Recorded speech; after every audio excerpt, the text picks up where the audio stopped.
Hey guys, just a quick, or try to be quick, update on what I closed out today and the positions that I held over the week.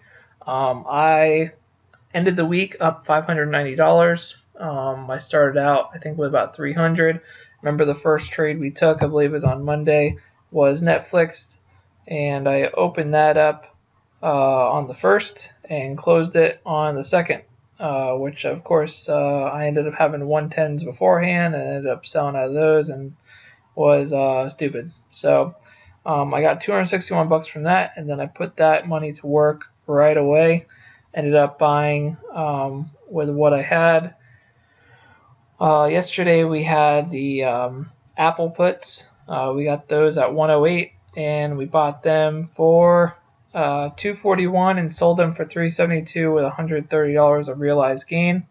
Then I had the 113 puts for this week's expiration this Friday. I sold those out toward the end of the day for a $258 gain. Bought one of them for 138 and sold for 397. I definitely should have used this money and just bought 3 contracts of this right here. That was the number one trade of the week, I think. Even though this was a good trade, this was the best trade because it was the least risk. I knew exactly where the stock was going. I felt really good about the position. So I got out of that toward the end of the day because the market started to turn. I only had till 4 o'clock to get out of it, so I got out. These I had till next week, but again, the market started to turn, and I do not know where it's going to go next week, and I don't want to guess and risk my money. So I'm just going to play it safe. I exited all my positions, ended the week up 590. So now my total account value is 850. So I have that to work with on Tuesday. Since Labor Day is Monday, the markets will be closed. Now we're going to take a look at some of the market stuff. So again, like I said, toward the end of the day of Apple, it started to turn up. And we'll see here on a 10-minute chart what I was looking at today. You see I had this all outlined here. We were looking for a breakdown below 108 to keep on going down to 107.50. It did not do that. It actually turned around and rallied. This right here worried me. So on Tuesday, I'm either going to expect a big move up or a small move down. I really don't expect it to go down too much. Too many people are bullish on this stock, and unless the market absolutely crashes on Tuesday, then it's not going to go down a huge amount. So that's where I'm at on Apple. And plus, if we look at a bit of a larger chart, you'll see it was unable to break the 50-day SMA. But we have a lot of support right at this level. Let me back it up here. A ton of support right at this level. This could maybe be a head and shoulders. It's definitely a possibility if this can pop back up to about 119 and hang out there and then come right down. So I'm going to look out for that. Might have a left shoulder, a head, and then the right shoulder. It just depends on how the market holds up. I don't know how biotechs are going to hold up, especially because they look extremely bearish, and I'll show you what I mean by that.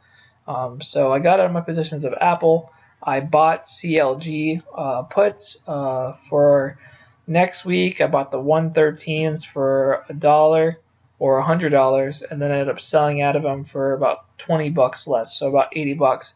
That was a bad trade, and I really thought CLG would break its head and shoulders pattern today, but it did not. So for CLG, here it is right here.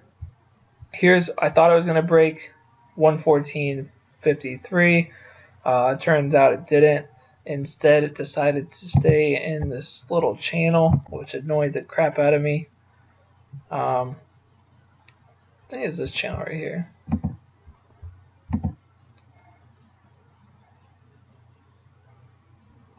A little further out.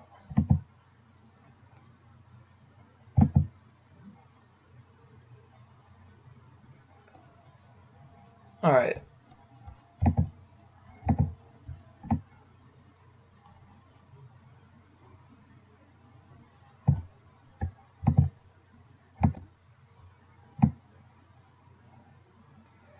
It's in this channel, and it's just chilling. I figured this would be a left shoulder, the head, and a right shoulder. It started to come down, really looked like it was going to, but it ended up popping back up.